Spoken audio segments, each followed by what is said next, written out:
Democrats, we're in trouble. We are in so much trouble if a political candidate or a politician can't have a bad day after years of service and doing good things, and you're automatically going to write them off. I'm talking about Katie Porter. That's what I want to talk about today, and maybe think about this whole interview and her maybe losing her temper a little bit and refusing to do the interview. I have a little bit of a different perspective on that I want to share. Hi, everybody. I'm Carolyn. Welcome to my political channel called As I See It. Yep, I got a new look. What do you think? Yep. You're the first to see it. It'll be a while, I think, before you see it on my other channel, but yeah. Anyway, let's get that out of the way because I know I'm going to get a lot of comments. I cut it all off. So, everybody on social media is losing their shit over Katie Porter refusing to continue an interview with an investigative journalist reporter, saying that if she can't answer the tough questions, I don't want to vote for her, and she showed her true colors, and she's not fit to serve. She's too emotional. I think basically that's what it boils down to, right? Every war almost probably in the history of at least modern civilization has been started by a man, but women are too emotional. So a lot of people are saying, that's it, she lost my vote, I'm never going to vote for her again. Here's how I see it. That reporter kept drilling down on a question that really, in the scheme of things, how does it help people? How does it help voters? And Katie Porter answered the question more than once. What do you say to the 40% of California voters who you'll need in order to win, who voted for Trump? How would I need them in order to win, ma'am? Well, unless you think you're going to get 60% of the vote. You think you'll get 60%. Everybody who did not vote for Trump will vote for you. That's what you're thinking. In a general election? Yes. Let me be clear with you. I represented Orange County. I represented a purple area. I have stood on my own 2 feet and won Republican votes before. And the reporter wouldn't let it go. You just said you don't need those Trump voters. Well, you asked me if I needed them to win. So you don't I think feel like this is unnecessarily argumentative. What is your question? Here is what I saw in that interview. The reporter wasn't getting the answer she wanted. And so she kept asking it, even though Katie Porter was like, I answered the question. I'll be happy to answer that question.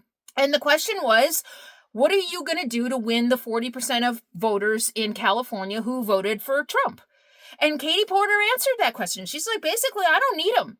And the reporter I don't even know the reporter's name, was not happy with that answer. She didn't like that answer. She wanted something else. And here is how I see it. I think Katie Porter is a freaking hero. Anytime, especially in the last, 9 months, but especially in the last 10 years, when has mainstream media done us, consumers, voters, any good?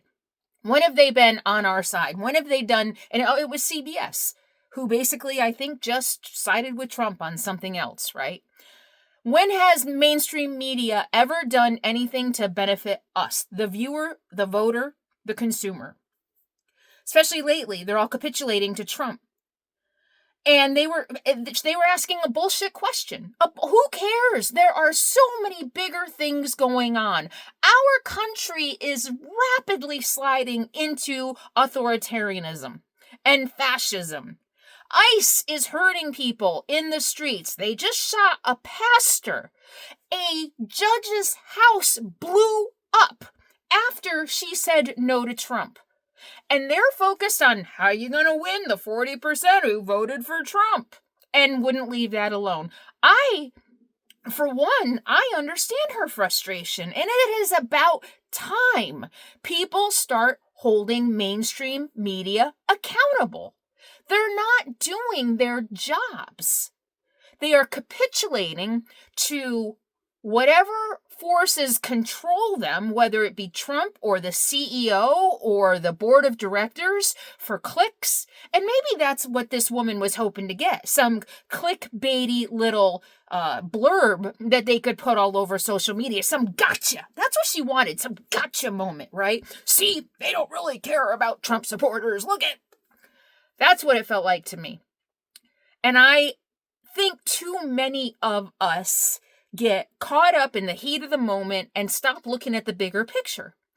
And the bigger picture is she was like, screw you. If you're not going to ask me real questions about real issues that affect everyday lives of people, and you want to focus on, and again, she's like really wanting her to focus on the 40%.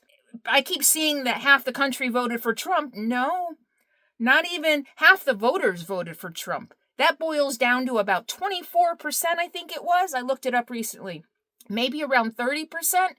30% of adult humans in America over 18, 30% supported Trump.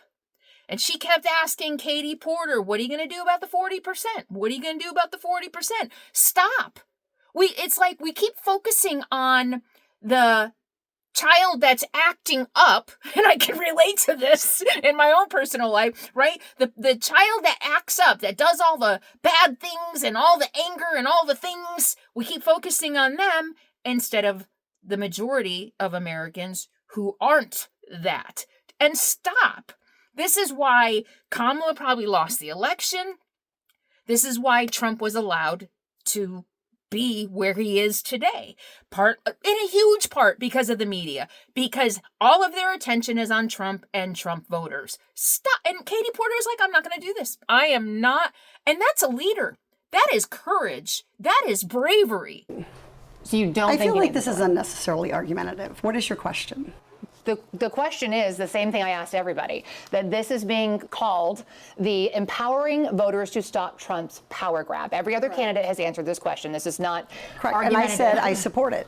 So, and the question is, what do you say to the 40% of voters who voted for Trump? Oh, I'm happy to say that. It's the do you need them to win part that I don't understand. I'm happy to answer the question as you have it written, and I'll answer it. And we've also asked the other candidates, do you think you need any of those 40% of California voters to win? And you're saying, no, you don't. No, I'm saying I'm going to try to win every vote I can. And what I'm saying to you is that... Well, to those voters, okay, so you... I don't want to keep doing this. I'm going to call it. She's like, I'm not going to sit here and participate in your show that is bringing down democracy, dumbing down Americans. I'm not going to be a part of it. That's courage. That's strength. That is leadership. And instead, people are like, she didn't capitulate. She didn't toe the line. She didn't allow mainstream media to further their agenda, which is what it is, right? They are furthering their agenda. Katie Porter said, I'm not going to participate in this. And people are blaming her, saying that there's something wrong with her, instead of looking at the bigger picture and the bigger issue, which is that mainstream media has lost. That is not investigative journalism. Asking over and over and over again, how are you going to appease the minority, is not investigative journalism. That is not the tough questions. Katie Porter can't answer the tough questions. Bullshit. She even said in the end of that interview, I don't want to have a million follow-up questions basically to this bullshit because I want to get to the real issues. She said that before she walked out. I want to get to the issues. I want to get to basically the things that really matter to Americans and their everyday lives. So I don't want to keep doing this. I'm going to call it. Okay. Thank you.